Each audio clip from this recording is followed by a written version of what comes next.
What's going on, everybody? Welcome to the Revelers Rule podcast, and this is episode 3, and I'm here with a couple of really cool guys, and if you don't know them, what the fuck are you doing? You need to follow them on Instagram and everything like that. I got a couple of the Cigar Clowns with me, Cigar Clowns Joe, Cigar Clowns Ray. What's up, guys? What's up? What's up? How's Not it the going temperature out where sunny not the California? temperature where you are, apparently. It's cold. It's getting there. Yeah. But it's going to be 68 on Thursday, and then it's going to plummet down to like 50. So we're good. Oh We're my good. gosh, man. Spikes.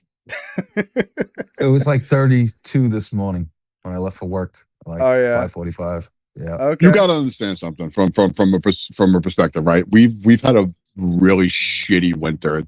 Probably the biggest shitty winter that we have in like 10 years. Yeah. Right? Snow wise, cold wise. Then all of a sudden, like, what was it, Joe? Like 3 weeks ago, in the middle, from Monday to Wednesday, it was 70, 68, 70. It was beautiful for 3 days. 3 days. Then all of a sudden, Mother Nature's like, no. This little peas with the crunch ahead. Hey, this is what's coming soon, but not today. They're back down to the 40s and rain and 50 and 30. Last night it was like 30 degrees last night. It's terrible. But we had 2 feet of snow right before that 70-degree weather. Oh That's my true. gosh, man. Buried in snow. Yeah. Buried the shit. I've only been to New York once and got to experience the snow there. You know, perfect time to go take a trip, me and the wife, and we went and saw Hugh Jackman on Broadway and all that fun shit. And so, but yeah, we woke up one morning and there was snow and got to enjoy it for the days we were there and then come back to much warmer California.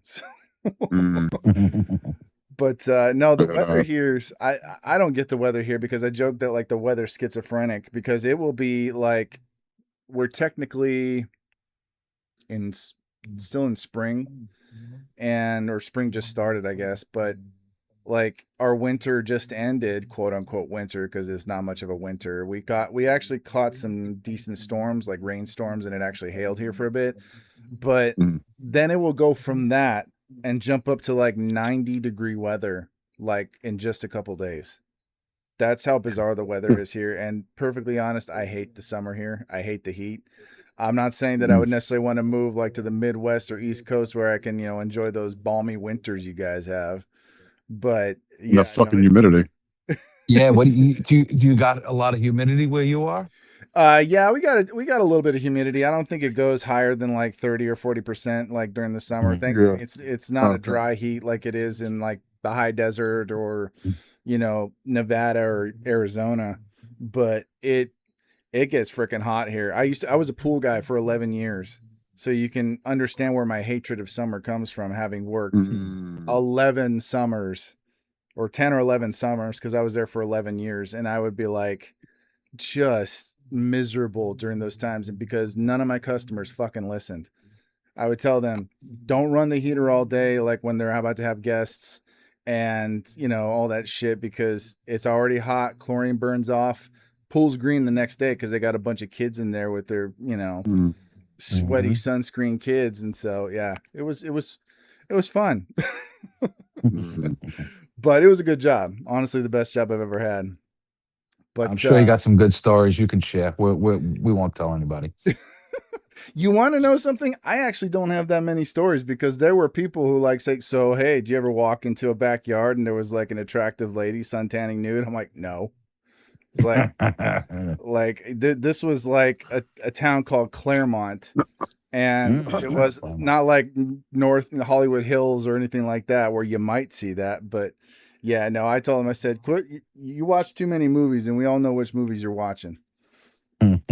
So I want to talk about the newest release you guys are putting out. I think, let me make sure I don't butcher this. Is the Pagliacci? Is that how you say it? Yes. Yes, sir. What does that mean? So the Pagliacci di Sigari means cigar clowns in Italian. Ray, do you have nice. do you have it? Do you have it there? Oh, we're smoking nice. Very nice. I'm not gonna go with the right? Yep, smoking the Azori. Coming in nice and clear. Yeah. And you have the packaging or no? I don't have the packaging on me. I do inside. That's all right. So what made you guys blend this, make this new blend? Like, what made you want to put out this one in particular? Yeah, man. So this has been about 18 months in the works, I'd say, right, Ray? Yeah, roughly. So we've been, the industry was changing, and we're getting some feedback about, as a growing company, we were getting some feedback from different lounges that, that they really don't take our cigars seriously because they have clowns in them, like a clown on it. You know what I mean? So Yeah, people not taking our brand seriously, and after long discussions, we were blending another cigar, but after long discussions, we decided that we were going to make an $8 MSRP cigar nice. that could blow out any $15 to $20 stick, in our humble opinions. We're gonna mass market them, and we're gonna drop the clown from it. From the bold in your face. The clown's always been forefront, the cigar clowns. And, Ray will tell you the story about the cigar clowns. It's not like clowns where honk honk, it's like more of a term of endearment, I would say, between us. Look at this fucking clown over here, that kind of thing. And so we came up with this name. Ray came up with a great design for the band that pays, makes it look luxury level, right? We did close it with our logo on the back of it, just because that's who we are. Of course, you can see it right there, just a little silhouette of it, and it helps you peel off the band, and we're just having a lot of fun with it, man, and it's just it's just a great project, man. It's a great project. I mean, we sold out of our first 2 runs. Our second run didn't hit the shores yet, so the third run's in production already, and the cigar doesn't go on sale until May 1st. Gotcha. So we have a month-long exclusive with one shop. Can I say the shop, or I think I can, right? I don't know. I would. We have a month-long exclusive with the Smoke Inn at their locations. They support me online sales. Yeah, man. Abe's been very good to us. So he took our first shipment of cigars, man. So there's a lot of cigars. Awesome. He's a believer in us, and he's a gentleman. It's an $8 MSRP, and they come in 5-packs, $39.99 for a 5-pack. You feel like I've smoked cigars that cost more than $39.99. And I tell you, I can go. We call it old reliable, man. The cigar just hits well every time. Every time. Yeah, I mean, here's a brief synopsis, kind of following up with Joe saying. This is something that we want to kind of categorize as a signature line for us, right? All of us being blue collar guys. I mean, I think we're bringing a white collar elite tobacco to market at a blue collar price, and it's a killer. It's 2 rare editions of the San Andreas. It's a project that's close to the heart to us, like Joe said. We wanted to showcase a signature, a line, like an elite line, like a royalty line in our brand, right? Joe was kind of talking about the whole clown aspect. We kind of wanted to show some of the other customers out there who might kind of like, not necessarily turn their nose to it, but kind of like, well, this looks interesting, and doesn't, it's got this, elegant band on it. Listen, we all know this as being in the industry. A lot of people shop by the bands. Not saying they're going to shop by the band for this particular cigar, but it's something that we wanted to do it a little bit different. We're always trying to do something different. We're always trying to be, that little bit of a different fish in the pond, and then putting this project out, it's close to our heart. It kind of reminds us of, where we came from, humble beginnings. We kind of started this little caricature of promoting the aspect with this guy, Tony. How you doing?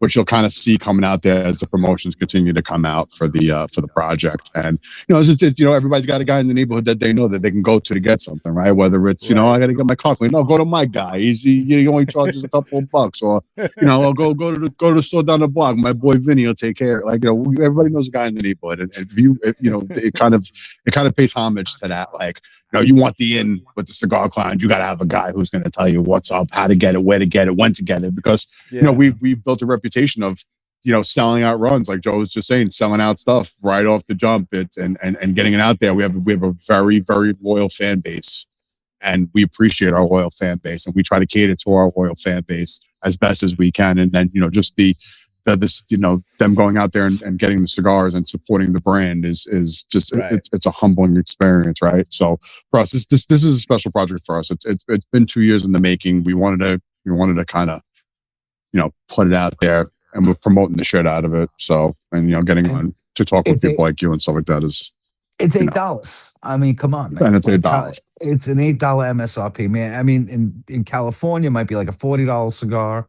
In New York, it's probably like a $13 cigar. I don't know the taxes in California, because we decided we are not going into California anytime soon, unfortunately. I don't blame you, honestly. I really don't blame you. The way they do business here, like I was having a conversation with Brandon from Apostate, and he has cigars out here in lounges and stuff. He managed to, break into the California market, but they're like wanting him to pay ridiculous amounts of money because of the different regulations and limitations they have on what kind of tobacco you can bring it in, all that kind of shit, like what they try to classify as a flavored cigar, which is so fucking annoying, because it's like they're trying to find any way to they just control it in a way that's unnecessary. And so I don't blame you for not trying to break into the California market, because the tobacco tax is, last I checked, it was around 60%. So you probably, if you were to say have the Pagliacci here, and you said it's an $8 MSRP, it'd probably be around anywhere between 16 to 20 bucks here. Wow. So, which defeats the purpose altogether, because you guys are trying to, appeal to, like you said, the more blue collar people, the people who are just, everyday guys, everyday girls, and they can only afford everyday smokers. That's right. Everyday smokers, man. This is the luxury line for the everyday smoker. Mm-hmm. It's probably the only Italian branded cigar, right? I don't know if any cigars. There's maybe one or two. There's a few. It's not a huge market, but there's definitely a few out there that Yes. Yeah, none that I smoke regularly, probably because it might be a little too luxury for my, a little bit too rich for my blood. And God, the truth done. Sorry. No, I'm good. So you can go ahead, bro.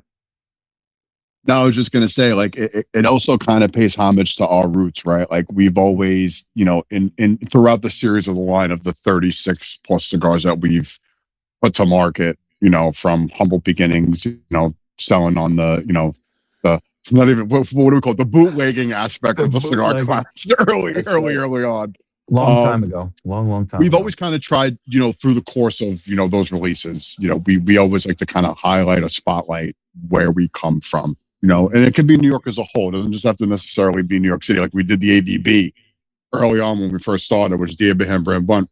For those who don't know, which is the name of the Headless Horseman. We wanted to do a Headless Horseman, so we did the one and only, rendition of a Halloween stick for us, right? Nice. Then we kind of moved into the holiday season space with our Festivus that we come out with every year. But, we kind of try to pay homage to, either something that's related to New York. And this is kind of, this kind of stuck out for us as being, by myself and Joe, as part of, was of the brand, growing up in New York City, growing up in Brooklyn, growing up in an Italian neighborhood. We wanted to kind of showcase something that's kind of, us, and giving us to you guys, somebody who's from California, North Dakota, Texas, New Mexico, who doesn't really know about how we, came up. And so it's kind of, if you're new to the Cigar Clowns, but you're getting that experience. If you're an existing fan who's been with us since the humble beginning, you're still getting that piece of what we represent and kind of bringing to the table, and kind of trying to do something different in the industry with putting out this really amazing product at a great price. That's why we came up with the catchphrase "Elite Tobacco" with blue collar pedigree, because it really is what this project is really kind of solely based on. That's awesome. That is correct. I love that. That Is correct. I love it. I love hearing stories behind brands, especially boutique brands. You know, because smaller brands, I feel like personally, those are the brands you want to pay more attention to, because yeah, there's the heritage brands, the bigger names and stuff like that, and a lot of people enjoy them. But again, you know, it's kind of that whole too rich for my blood sort of thing. And you know, I've had a Davidoff, like one Davidoff, and that's because somebody gave it to me. And you know, I would love to try another one at some point in time, but honestly, it is not very high on my priority list. I would much rather find a smaller brand that is, you know, either just getting momentum or they've been around, you know, 2, 3, 5 years. And those are the brands that I enjoy the most. And those are the brands that I feel like are dominating a lot of the market, because there's a lot of love and there's a bit, you know, a great story behind most of the brands. Seriously, just all of the smaller brands that I've connected with or networked with have a story that just is always fascinating or inspiring or just, you know, powerful in some way or another. And yeah, I love your guys' story, just because again, you know, everyday smokers, that's what you guys are, and that's who you try to appeal to. And honestly, the cigars are fantastic. I've been really enjoying them. So thank you for sending me the care package. Really appreciate it, guys. Oh yeah, man, absolutely. Sorry you didn't get any of the Pagliaccis. They weren't in, and we didn't want to keep on holding off on them. Nah, but they finally came in, man. So it's just for all I know, it's going to be in my next smoke in box. It is going to be in your smoke-in box, yes, sir. All right, sir. Then I have something to look forward to. Yes, sir. Yes, sir. No, yeah, Abe was really cool with me, and I was like very I was very moved, because like my buddy, who you guys probably know, Kevin Shahan, Cigar Prop. Sure. Love Kevin. Yeah, Kevin's a good guy. Kevin was the one who got me, and I need to hit him up. I haven't talked to him in a while. But he was the one who connected me with Abe, because, you know, I was asking him about connecting with brands, you know, possibly representing brands, supporting brands and things like that. You know, it's just, I want to connect, you know, whether or not, you know, it's something where I'm endorsed or sponsored or, you know, have products sent to me. It's just like, I want to connect with brands because I love the community. And, you know, Abe, I mean, good old honest Abe, he shot straight with me, because he was like checking out my socials and my YouTube and stuff like that. And he said, yeah, Kevin put me, you know, put you in touch with me. He says, I got to be honest, man, your YouTube numbers aren't that impressive. And so I was just like, I totally understand, man. It's just the YouTube suppresses the shit out of cigar content. And, you know, it just depends, because I had some videos that had like thousands of views and others that like got less than 50, and it was like a year since I posted it.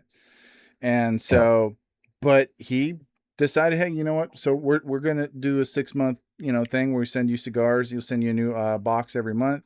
You just plug it. We got you, you know, your discount thing, or just like you get a free cutter and lighter with your first order and stuff. So I've been doing that, and it's been almost a year now.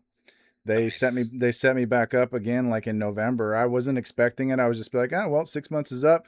It was fun. It was really nice for them to do that for me. And then I get an email saying, hey, congratulations, you're signed up for another 6 months. I'm like, oh shit. Let's go, man. So great. He's a great guy, man. Yeah. You know what? He started off small. So he likes the underdog. He likes the entrepreneurial spirit. He's a great guy, man. When I talked to him, you said he's a straight shooter. He's a straight shooter. No, this is it. Like, you know, this is how you want to do business. You know, you can work with me. And he opened our minds up a lot of great feedback, constructive criticism. You know, and I think everything he has told us, we have made a move on every single bit of information he has given us. That's awesome. Yeah, I definitely appreciate Abe, man. I appreciate Abe. No, he's a good guy, and I appreciate the fact that he's been as supportive as he has been and stuff like that. You know, and he doesn't turn up any kind of pressure or anything like that. Like I don't get a message like, "Hey, why haven't you posted about the new box yet? What the hell?" Nothing like that. Where it's like, I just tag him in it as a collaborator, and he always says yes. So it's just a way to get more attention on the brand, which I have never been disappointed with a single smoke in box ever. I mean, gosh, the first one that I got was how I got introduced to you guys. So Nice. getting the Goldie Grace in that box, it was, first of all, the band was just like, I love the fucking band. It's really cool looking. And the fact that you guys were connecting, it was a partnership with Shaffiat was made it even better. Cause I got connected with them some years back. A friend of mine, she introduced me to their brand and told me what they're all about. And I'm like, yeah, that's fantastic. That's a fantastic cause. Wow, that's awesome, Kyle, that you knew Sheffield Collection, man, because they're like ultra boutique. We love Justin and Crystal. We love them so much that we married them. The Goldie Grace was a project, and it went really good. Started off as a Lancero project. Yeah. But we realized the Lancero market here in the United States is not what it should be. I love Lancero. Ray loves a Lancero. I like a good Lancero or Lonsdale Vitola if I can get my hands on it, and it's rare that I do. It's very rare. Well, there's a funny story about us because we were looking. People were asking us like, oh, Lancero, and it kind of then you sit back. We sat back in a couple of meetings, but like people like said, Lancero, so like Lancero is not a popular size. It's a you want to talk about a very not common size cigar that you see people smoking. It's very rare. Like if you go to a lounge, 9 times out of 10, you're in that 48 to 60 ring gauge. You really don't go 46, 48, 7.5, stuff like that. And we were kind of toying with the idea early on when we started. Like, we got to find a Lancero. Let's do a Lancero. Let's see what we can do. When I tell you, Kyle, and Joe can vouch for it, how many fucking Lanceros we went through. What cigars were really good, but there were plug issues. What cigars absolutely just tasted like smoking air with no type of nuances whatsoever. We went through so many, and then we were lucky enough to find 2 that we really, really liked from a blender that we were working with, back early on.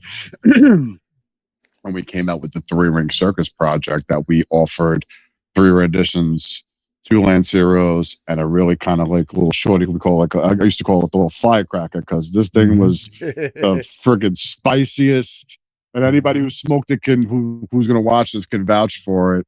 It was a kick in the face, man. It was like, it was a nub size, but that thing was like, dude, like it took the best of the cigar and just put it in this little tiny little cigar, the greenie.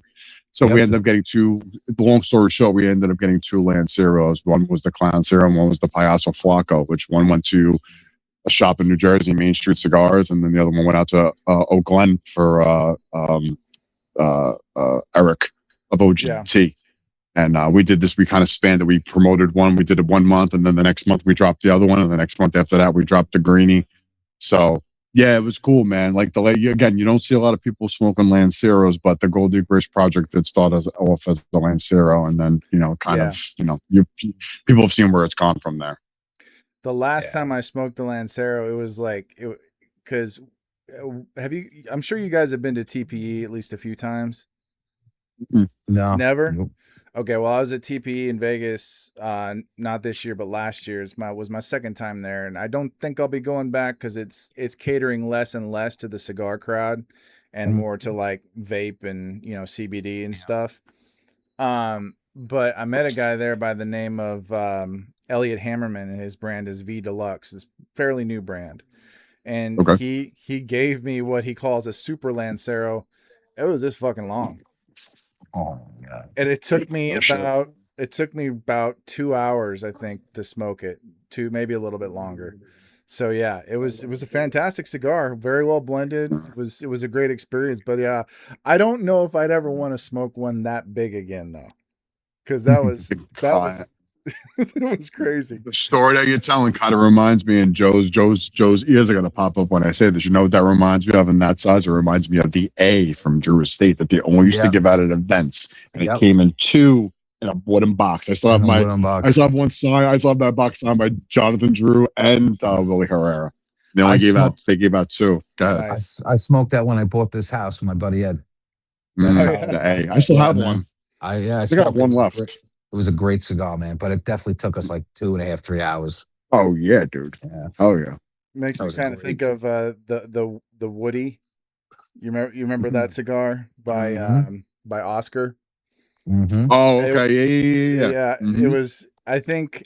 Yes. Tim Swanson from Cigars Daily. I think he smoked that. Like he did a video where he smoked that. I think it took him almost 5 hours to smoke that. That's insane.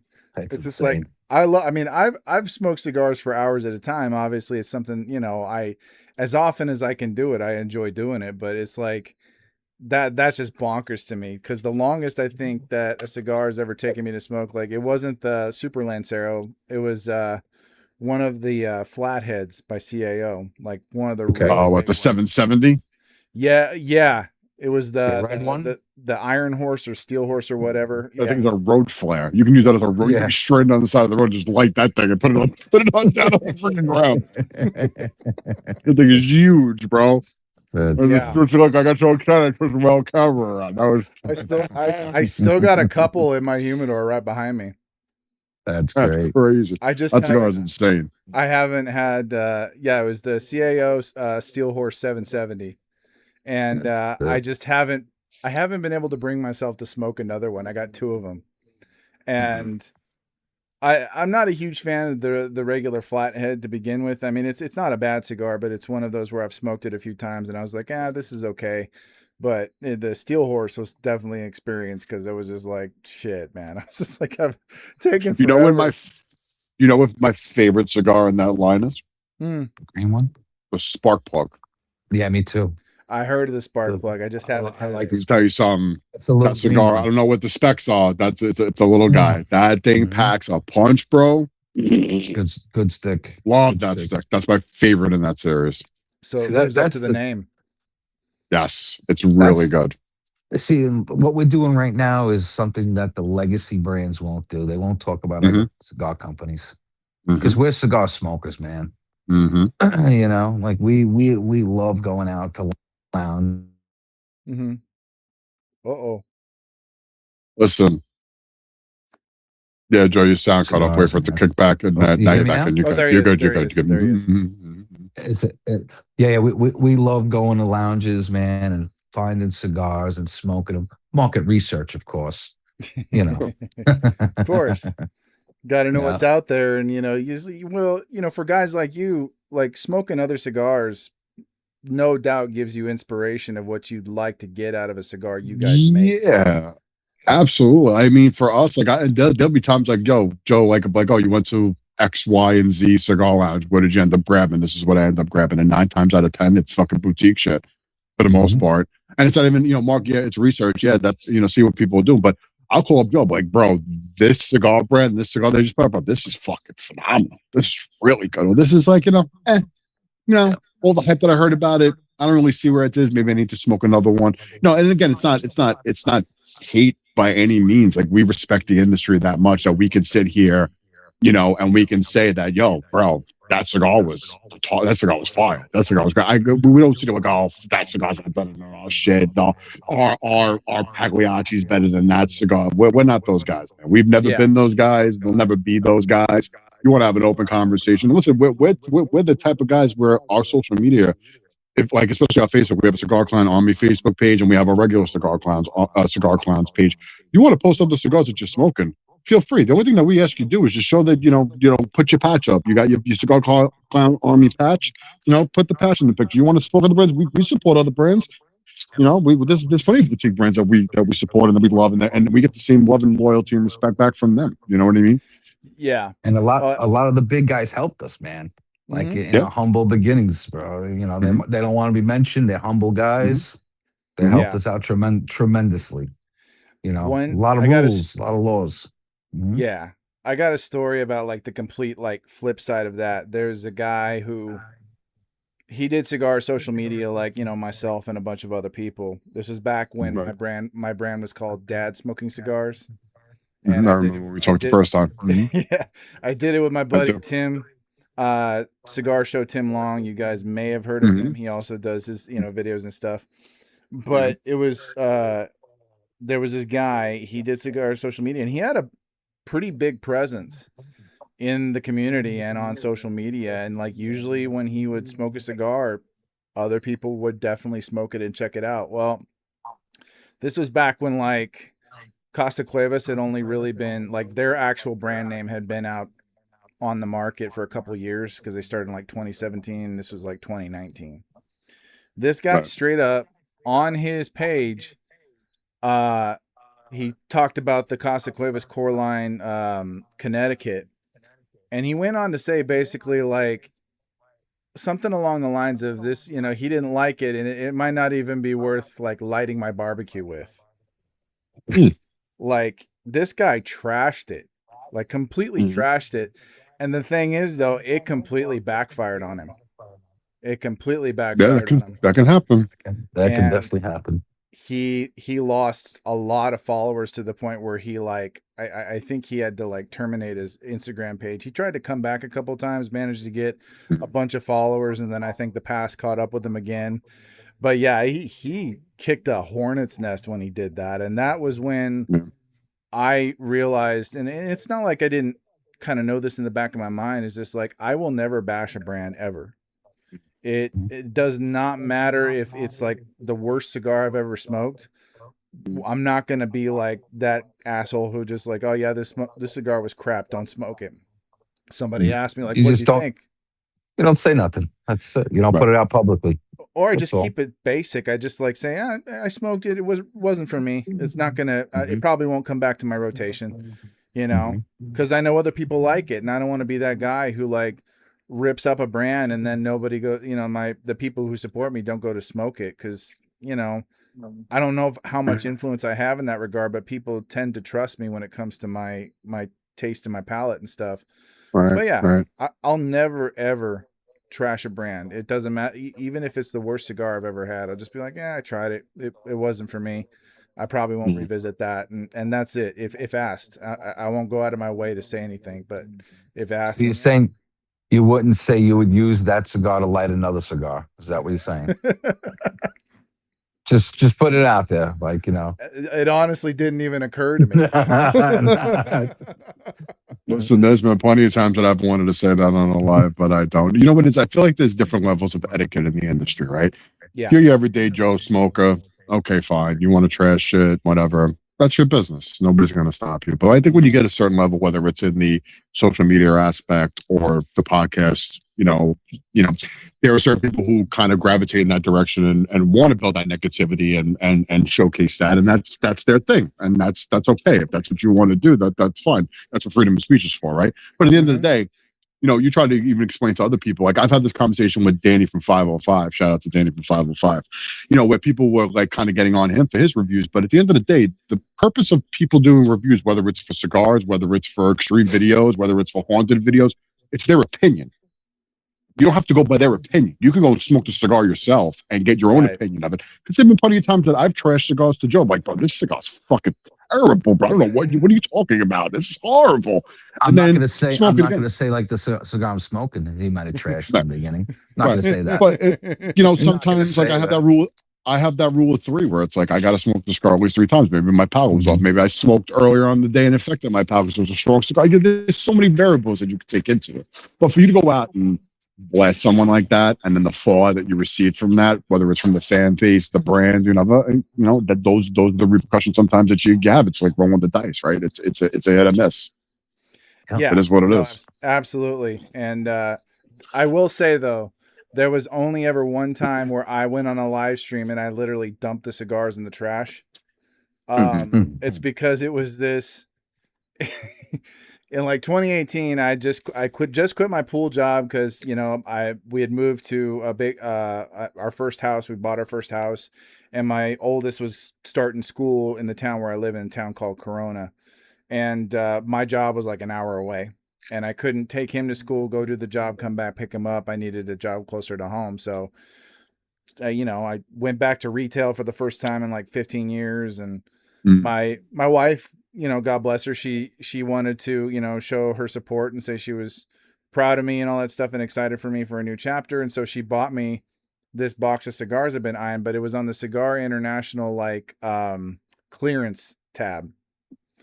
And it was this, I can't even remember it. I used to know it pretty well because I would talk about it here and there, but it was a brand that was no longer in circulation. They were the cigars were machine made rather, and they were like these little petite Maduros. And at first, when I smoked it, it seemed great. Me and Tim smoked one on a live stream, and we thought it was good. But the more and more I smoked it, the worse it got. Like, it was just absolute garbage. And like, I remember I gave a couple to my dad. He said, I didn't even get it through the first eighth. He says they taste like dirt. And that's what we ended up calling them, dirt sticks. And, That's cool. and then Tim and I did like a 1-year anniversary, video for us having done cigar media for a year. And we tried to smoke them and it didn't go well. It was just like, it was just awful. So that was the one and only time that I've ever trashed a brand, because one, they weren't in existence anymore, and two, they were very cheaply and poorly made. So well, that comes back to like your full circle, like what you used to smoke when you first started smoking. If you come back to that now, it has a little nostalgic, but most of the time you're like, man, what was my palate like? Absolutely. I could say the reverse story of what Kyle's saying. Like I could say a brand that I used to frequent all the time coming up, smoking my cigar journey, which has been, 25 plus years at this point. I think now, again, I don't know the logistics off the top of my head of why it didn't succeed and why it went under. Maybe it was marketing. Maybe it was from the business perspective. I don't know. But Cornelius and Anthony was a great fucking brand. If you didn't smoke Cornelius and Anthony, Cornelius had some great fucking shit in their line, man. They had really good product, and I don't know why they went under. I never really looked into it. I just know that they were like done, and whether they got bought out by somebody else or whatever it is, but that brand disappeared. And that's a brand that if it should still be around today, because the product was good, in my opinion. So you can have like the reverse effect, like, oh shit, I can't believe that brand went out. They put this. I wonder what happened. You know what I mean? I want to say that I did try one of their cigars at some point, like 6-7 years back. I can't say for sure, but I do remember the brand. I do remember hearing about Cornelius and Anthony and stuff. And yeah, no, I can't for the life of me remember which one it was or if I'm actually remembering it correctly, but I do remember hearing about it. I couldn't tell you the names of in the line off the top of my head. I'd have to Google search it off the top of my head, but I pretty much think I had everything in that line. But again, it's like anything else. It's like even with us, right? Like how we started, right? Early on during COVID, all that stuff. There was a big surge in the cigar industry at that time. There's a lot of people making cigars and trying to make it and stuff like that. And you know what? We made it through the ups and downs. We're still here, pushing through.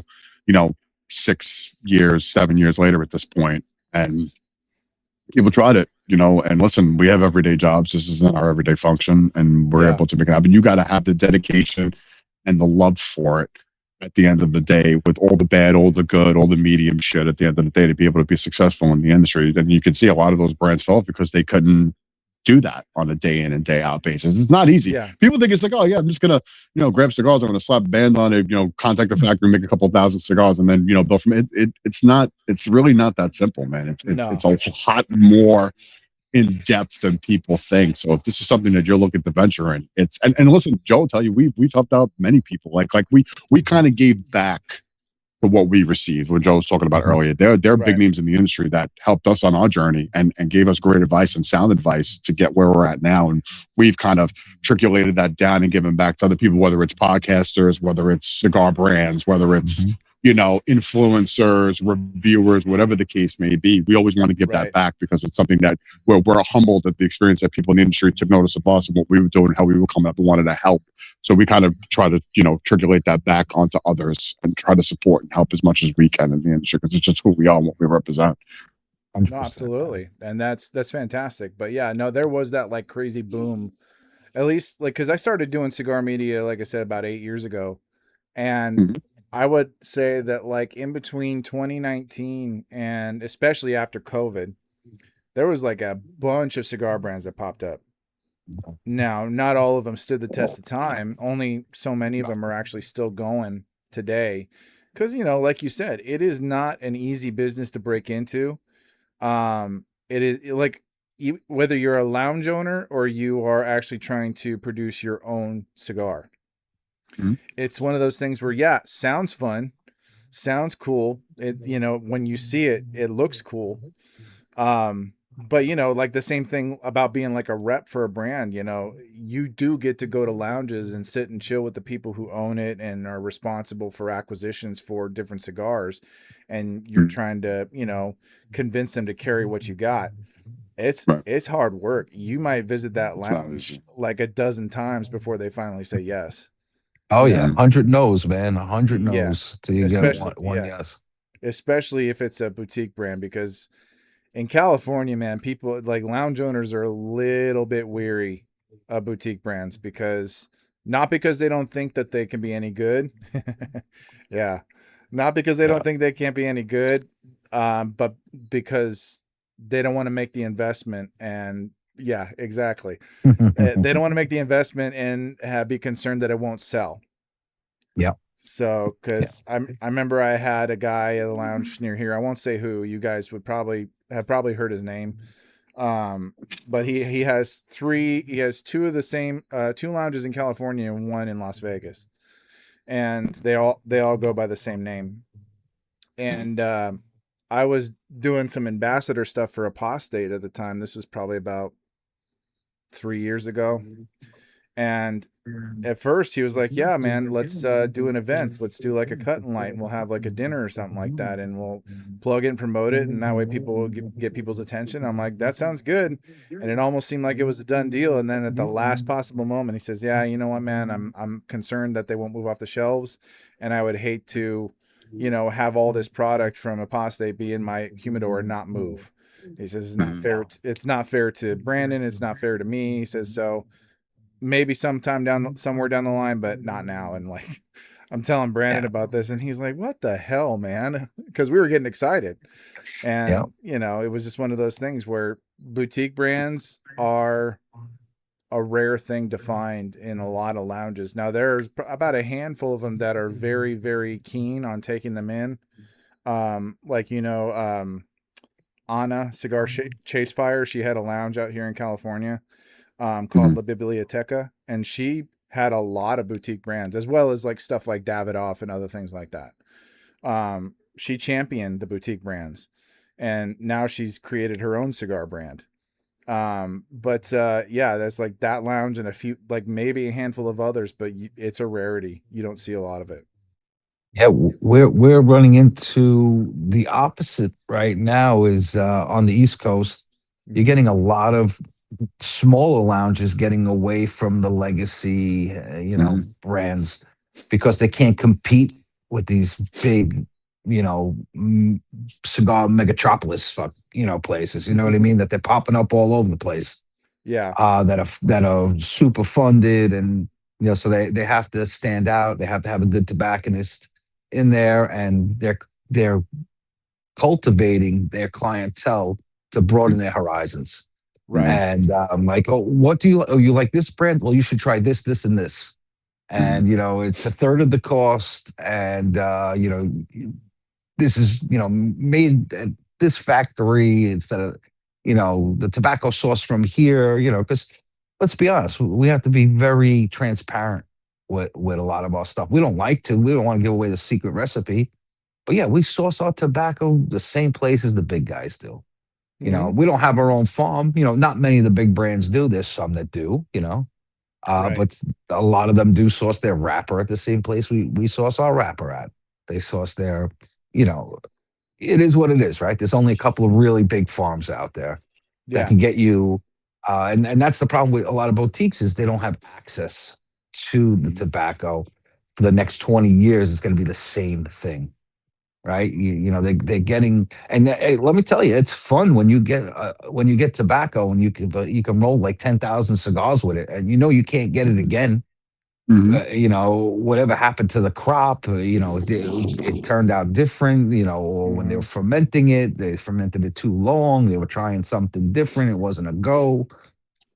And you can get your hands on a lot of small run tobaccos. But, you know, when you think about growing the brand, like what we're doing, we want these Pagliaccis on the shelves for the next 50 years.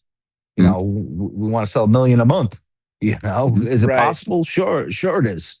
You know, but it's a lot of boots on the ground. It's a lot of hard work, a lot of dedication. And we got to conquer one shop at a time. We're not a legacy brand. We're like, oh, it's a new product. All right, you know, at PCA, you know, every company's taking it. We're not going to PCA either because we felt that we can spend. It was going to cost us. We figured it out to a little over 20 grand. We could spend 20 grand so much better right now in shop visits and marketing, and then we can. PCA, I'm not going to take anything away from PCA. It's a great thing, but for a small brand, it's not there. It's not there. There's not really something for the small. They were throwing the small brand guys in the corners, you know, next to the bathrooms and things like that. So we'll get there, but not yet. Yeah. I mean, my buddy Mike had told me numerous times, and he's a very successful. He works in the automotive industry and stuff like that. Has his own screen printing business and stuff. He does a lot of business all over the country. And he said to me, like, it took 10 years for me to be an overnight success. You know, the whole idea that, like, from the observer standpoint, there's just this brand or this person or this, you know, whatever it is that's being, you know, sold. To us, it feels like it just popped up overnight. But for them, for you guys or anybody who's, you know, doing that hustle, it could have taken 10 years to get to that point. You just got to, you know, hustle until you catch that break. And because you guys have the idea for Cigar Clowns that came in like late 90s, early 2000s, something like that. Yeah, like mid 2000s. We're chilling in a backyard, smoking cigars every Friday. You know, group of guys, and turned it into a little club. And the rest is hustle. Yeah. You know, which that's fantastic. I love that. That's really awesome. So So we started with 6 partners. 6 partners with 6 different visions, man. You know, we're down to 3 originals, and then we have as you know, Ray said earlier, we married the Sheffield collection, so they're our partners now. You know, the founders of Sheffield Collection, Justin and Crystal. And you know, we have John Aldi, of course. He's a partner as well. That's awesome. So right now it's just the Pagliacci. You guys are trying to get that moving before it's so there's the official release in May. Is that what you said? Yeah. May 1st. Okay. May 1st is the official release. Shops will have them before, you know, but hopefully they don't sell them until May 1st. But we're still waiting on display boxes. Right, boxes are a nightmare in the cigar industry. Yeah, no. So we are waiting on display boxes, man. It's killing us. Yeah, people think it's just, oh yeah, I ordered my cigars. They let it safe on time. I got them. All my boxes are here. All my bands are good. It's not going back to what I was saying earlier, man. It's logistics is a fucking pain in the ass in this industry sometimes, man. It really is. You know, it really is at the end of the day. Yeah, and especially because it can be really hard to find someone to source materials through and who does good work. You know, you want to make sure your cigar boxes are the right kind of materials and not something that's going to turn your cigars into fucking paper because, you know, wicks all the moisture out and stuff. I feel like we've been blessed enough in the fact that we've been able to attain, you know, good partners in that field as far as, you know, getting bands made and getting boxes done. It's just the time, you know, to get the things done. Our first boxes were rough. Yeah, well, again, it's humble beginnings, right? Our fucking first bands were rough too, bro. Printing it out. I mean, you know, it's again, it's all humble beginnings at the end of the day, right? So from where we were early on to where we're at now, it's leaps and bounds. But again, you roll into the logistics aspect of being a brand owner and getting everything lined up where you could say, okay, off to market you go. Let's it's like breaking the champagne bottle on the old cruise line ships back in the day. So put it in the water. Let's let it go. She's all fine tuned, ready to go, and everything's done. Everything's fresh paint. The glasses have never been used. All that shit. You know what I mean? So, but to get to that point, sometimes it takes months. Sometimes it's quick. Sometimes it takes weeks. Sometimes it takes more than months to get. That's why we kind of, like Joe said, this has been a 2-year project for us that we've been kind of, working the tobacco, getting where we want to get at, having the tobacco married, getting it to where it needs to be at, and then having the bands ordered, and then having the boxes and the display boxes done, and have everything kind of all lined up as a whole. So then, all right, it's, watching that tracking. Did it land in the States? Is it here? All right, can we get it up to a facility? How long is it going to take to get to the facility? How long is it going to take to get to the facility to get it out? It's all those legit. I'm giving you the insights of the industry, man. This is the shit that goes on behind the scenes, bro. No, it's not easy, man. That's what I'm saying. Like, I not that I laugh, or not that we laugh. It's like you hear people talk about it in the industry, or just up and come like, oh yeah, well we got, okay. Give me a call when you run into your first problem. Let me know how you make out if you need any help. Because if it was that easy, everybody would be doing it, right? One of our cigars. It was what was it? It was our Christmas cigar, Ray. It was Christmas 2023. It got held up in customs. The paperwork wasn't right, and we couldn't get the paperwork right from the manufacturer. And customs decided they moved it to Kentucky to a secured area, and they were going to destroy the cigars. And they gave us 48 hours.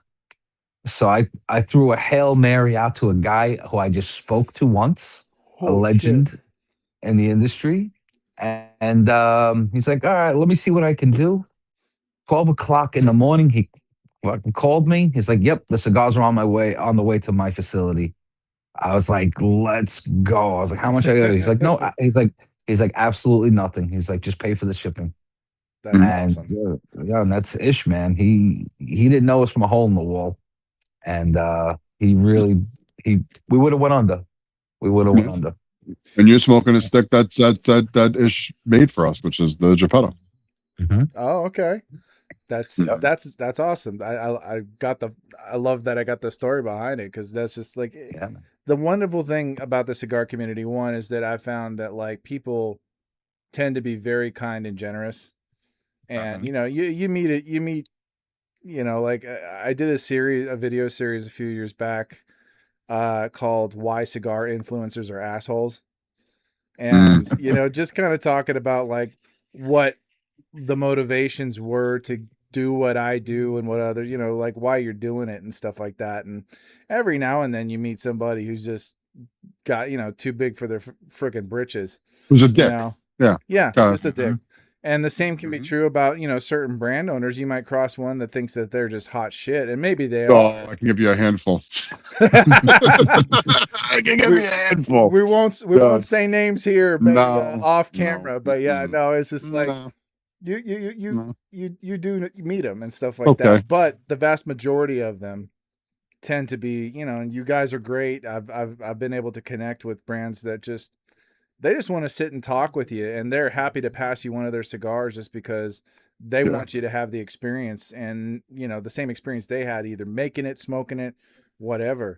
And it's been a fantastic ride, and I'm hoping I could do this as long as I possibly can. Because like I've said before, it could end tomorrow for all I know. Just you never know. So. Dude, the best thing about the cigar industry, man, you go into a lounge, right? And you sit down, you light a cigar, you could talk to anybody in there. Somebody you would step over if they were dying in the street. You just walk over them. In the lounge, you learn their life story.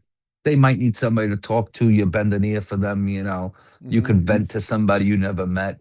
You become a lifelong friend. And then for us, like to be brand owners, right? We go into shops all the time that don't carry our cigars, but to share a cigar with somebody is a great experience, man. It really is. See what they smoke, what they like. I might not have the same palate. I don't have the same palate as Ray, but we do meet on a lot of a different, a lot of the spectrum. Mm-hmm. But when you talk to people and what they smoke, what they like, and it's great, man. About their kids and their ex-wife, whatever they're talking about. It's just it's a great place to be. Cigar lounge. You could solve all the world's problems over a cigar. And you know what? It took a long time. It took a long time. Again, circling back around to what Joe was talking about earlier, as being cigar smokers, because we're cigar smokers. We smoke cigars, right? First and foremost, we're fans and the love of the leaf there before anything else. But it's a crazy experience to be able to do that and sit across from people and smoke cigars and talk about cigars and they might not even know you're a brand owner until you say something, right? If they don't really know the boutique industry, if they're into kind of like what they smoke and stuff like that. But yeah, man, it's cool to know the tricks of the trade in the industry. And again, like you were saying, that there are great people in the industry and there's a lot of bullshit in the industry. It's like any industry, right? But you kind of take the bullshit and you kind of put that on your in the backpack on the shoulder and you carry with you as momentum, right? You use it as positivity. It's because we've been through a lot of fucking turmoil, a lot of bullshit over the past couple of years, and we take that and we turn that into motivation to continue to strive forward. You think you get to a point like even like where we're at now, where it's like, oh yeah, we're good. We know, we're moving along. Nah, man, we're still climbing that fucking mountain. Man, we want to continue to climb that mountain. It's an everyday hustle at the end of the day, right? Yeah. You're only going to be successful as you want to be. Has there ever been a point for you guys where like maybe during one of those difficult seasons that you like thought to yourselves, maybe it's time to hang it up, maybe this is not going to move No, forward or anything like that? never. Once. That's awesome. I've never felt that way. Mm-mm. No, we want to conquer by acquisition or growth. We're dead set on we believe in each other, we believe in our product. Yeah, we're gonna make it. That's it, man. There's The no good part about us, the good part about our system with the three of us, and again, we have other partners, but I'm talking about the core three, the co-founders of the brand, right? The three that are remaining, myself, Joe, and Danny. We can sit here and we can say that, there are times that where you're like, fuck, shit, this, that, worried about this, what are we gonna do about that? Questions get brought up, right? Mm-hmm. But there are some times where I need to be the pillar. There are times where Joe needs to be the pillar, and there are times where Danny needs to be the pillar. There are sometimes two of us need to be the pillar. And as long as the three of us can share that responsibility, I think we can be very successful. Because there are times that where Joe will question like, this is now blah blah blah. I'm thinking this and then you kind of talk it out, and then it's like not even talking off the ledge, like not that serious, but kind of in that format. That's the best way I can describe it. It's like listen, blah blah blah blah blah. This and that, and Joe's like, you know what, bro, you're right. Let me. Or he'll do the same for me, where it's like, right, blah blah blah blah blah X Y and Z. Cross the T's, out the I's. You know what, Joe, you're right. You know what I mean? Like, as long as one of us has that mentality, which I think we've all kind of put it in our guidelines for our brand, I think we can be ultimately successful at the end of the day. You kind of need that backing of your partners, and to me, and I've said this 1,000 times over, I have the best partners in the world, and we've just added to that family, which is more of inspiration and drive for us, to people who believe in what we do and have kind of come on board. Besides, our normal fan base and people who support the brand and all that. And I think we have a very good core of people who believe in what we do and striving for the brand to be successful. And then bringing in, marrying Sheffield Collection and bringing them along on the journey with us is huge. And it's been a huge asset to us, as a family. It's a family dynamic. It's business, yes, at the end of the day, when it comes to tax season and paying out and doing all that other fucking, business aspect of it. But at the end of the day, it's family first and foremost. That's what we represent. That's who we are. And that's what we want to showcase as. That's what we are. We're a family brand. Yeah. Audits, tobacco audits. Yeah, it's family. You just made me think of Godfather Part 2. This is the business we've chosen. This is the business we've chosen. Yeah, it's the truth. Business we've chosen. That's right. It's the truth. No, but that's incredible. Like like I'm kind of going through a similar season, like what you described, where you're like, there's 1,000 questions, and you may not be able to see the horizon just yet. And because I'm a voice actor, and I may potentially be working in the cigar industry here fairly soon, depending on what I hear back. But my main thing is voice acting, and I've been kind of like you said, Joe, a million no's or 100 no's. I've been submitting auditions and applications for these various voice jobs. I haven't heard a damn thing, and I've been doing it. I've been doing it for weeks, and obviously, you can't just expect this cascade of stuff to start happening. You just got to keep at it, and you got to keep plugging away and just doing the best you can. Yes, sir. Could I be doing better about like what I put out there? Yeah, of course. But I also have a family. I also have other responsibilities, and trying to balance all that can be challenging. But admittedly, before today, it's kind of funny because I didn't mention it after we started recording. It was before we started recording. My accidental OD on my depression meds.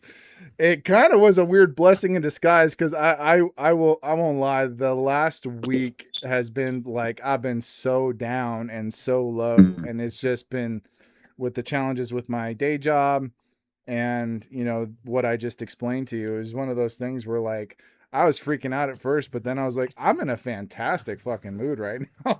So it kind of accidentally lifted me up. I'm just hoping there's not this massive crash at the end of it. Yeah. You won't have the crash. You won't have the crash. No, listen, man, and towards working to your goals, man, every day when you wake up, if you achieve one step closer to your goals, like you have your long-term goals and then you're working at it. That's my advice to anybody in any business. What's your long-term goal? In the cigar business, it can't be money because the cigar business is very expensive, man. Just when you think you got money, it gets sucked out on another project, or you hit another level where you have to grow. And growth is very hard in the cigar industry. It's an upfront capital business. You don't get any help from the banks. Tobacco, whoa, man, they don't want to hear nothing. They don't, unless you're a big boy, they are not looking to lend any money to any tobacco companies. I mean, it's social media too. They restrict your promotional aspect of it because they don't want you promoting tobacco products, which is kind of falls into that category of vaping and weed and everything else, and they kind of more want to categorize smoking as a whole, and it's not. Listen, I can go on a rant about it for the next 45 minutes and my feelings on it, but I've said it 1,000 times over. It's something that should be separate from everything else. It's a handmade product. There's no pesticides or chemicals that are put into it and all that other shit. And it's a natural product that's been around for a long time. This country's foundation during the Civil War was built on tobacco trade with the South and all that shit. So at the end of the day, it's all bullshit to me. But I get it. I understand it. It is what it is. It's here. They've been fighting it. The Scarlett of America has been fighting it in Congress for God, how long now, Joe? 10 years, 15 years at this point. Forever. You know what I mean?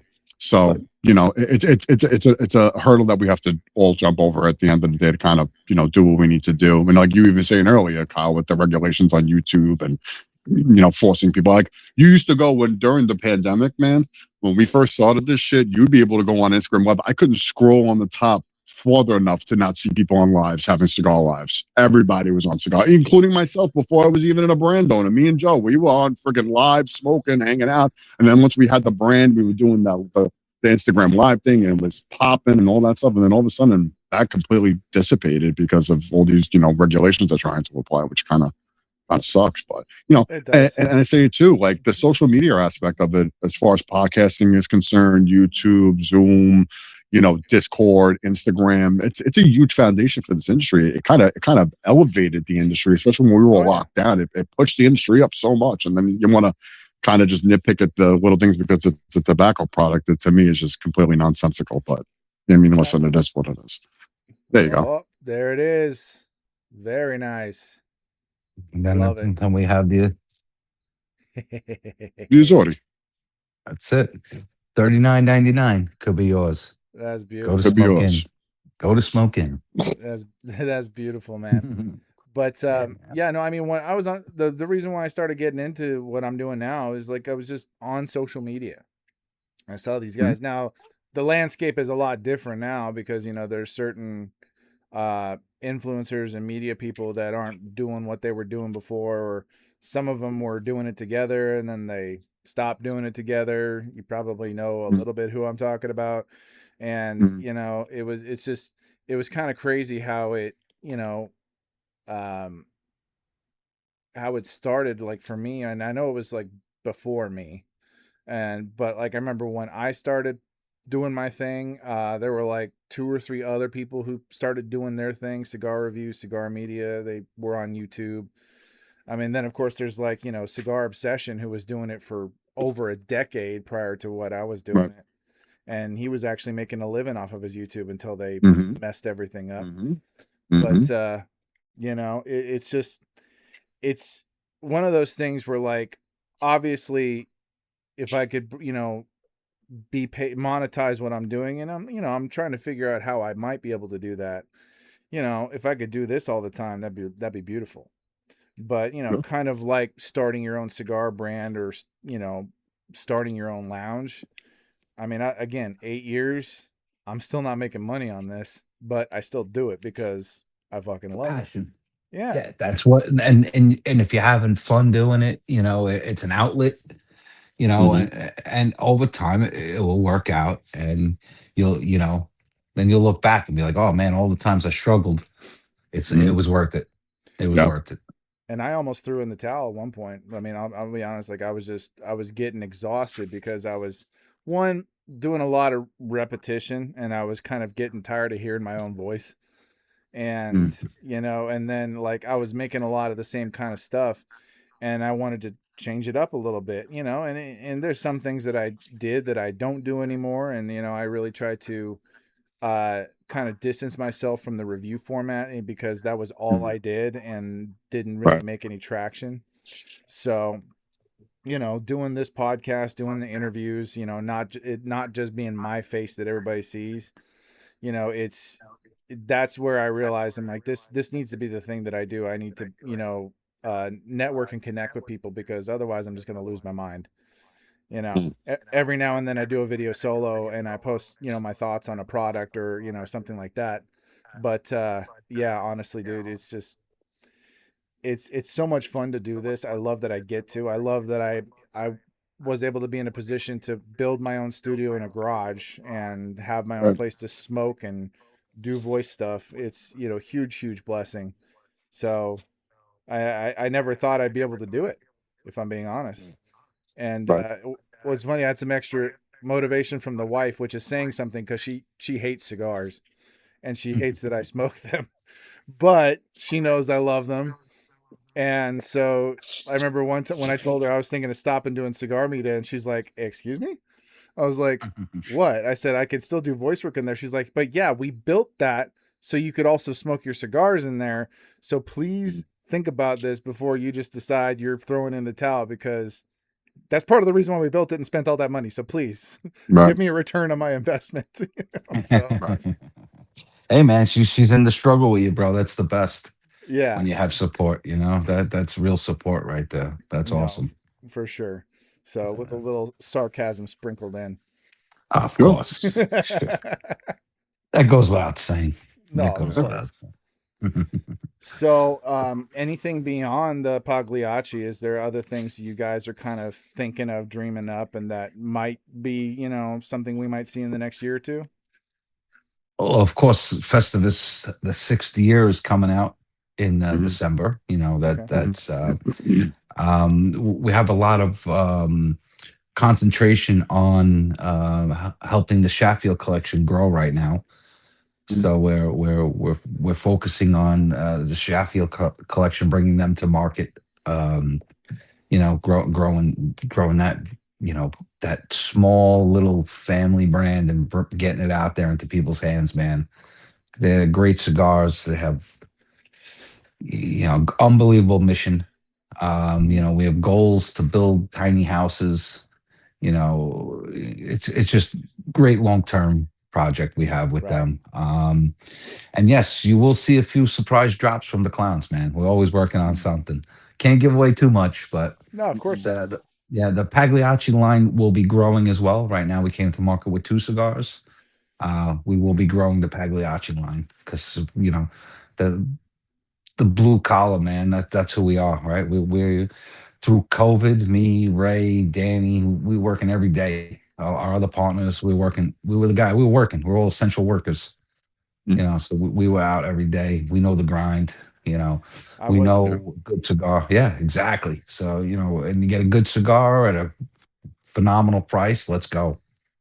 Let's No, go. absolutely, absolutely, and yeah, no, it was COVID was such a weird time, but at the same time, it was like a time where everybody tried like hell to have sit downs and herfs and stuff online, smoking cigars together. And, you know, one of the things I loved doing during that time was trying to plug local brick and mortars who were kind of doing the curbside pickup thing for a bit. Right. Because, you know, they got a business to run too. And, you know, there people Right. coming into the lounge. They got to figure out a way to get people their cigars and still make business. Mhm. Yeah, And man. so, yeah, it's crazy to think that that really wasn't that long ago. And where we're at now, it's just it's pretty incredible. So, yeah, that's fantastic. It, That's awesome. I'm it, excited for you guys. when somebody sneezes, you're still like, COVID.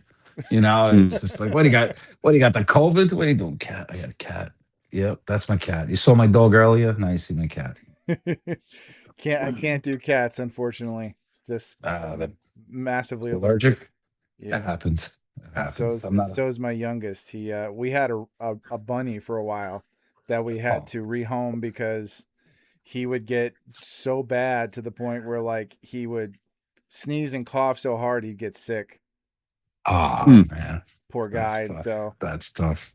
broke my heart to get rid of the bunny because she was like attached to my hip. But you know, we ended up getting a dog like 2 years later. We got our little Aussie Labradoodle who follows my wife Allergy. everywhere. Yeah, That's a little great. hypoallergenic dog, so that way my kid could be There you around go. it, you know.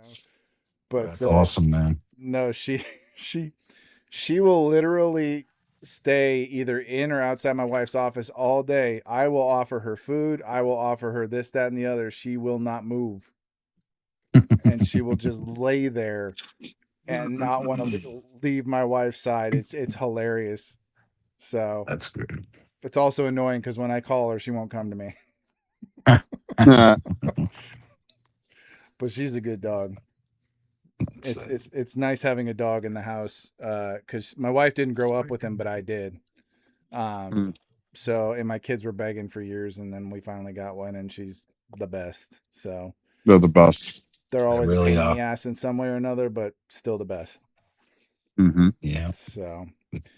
Well, guys, I don't think that there's really much else that we can cover. This has been a fantastic conversation. I'm really excited for you guys with the Pagliacci and what you guys got going on at the end of the year. I'm looking forward to everything you guys have going on, and I'm going to be excited to see it all unfold on social media and stuff.